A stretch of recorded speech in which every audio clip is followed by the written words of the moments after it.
हसी मन बस के मोर मिल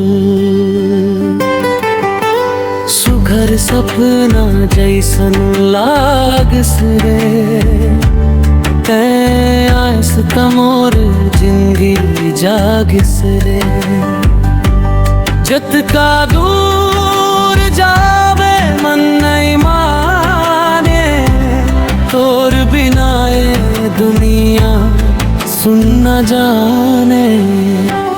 तैच मोर सांस तैच मोर आस तोर संग लिखे हवे मोर हर एहसास दिन हो या अंधियार रात तोर माया मन धड़के मोर हर बात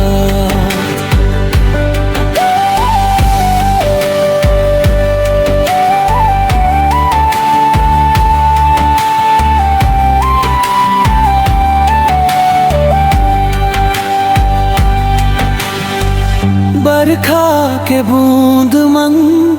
तोर सुरता चांदनी रात मन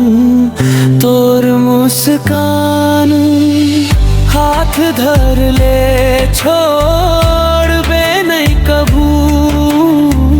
तैच हवस मोर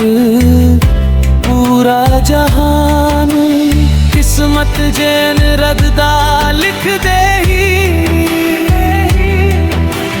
हम दोनों संग चलबो वही जन्म जन्म के ये बंधन है टूटे नहीं ये अजमोद यकीन है तैच मोर गीत तैच मोर भी तोर लेच सजगे मोर हरी जी जियत रहब त तोर बर मोर दुनिया तेज मोर हमर सफर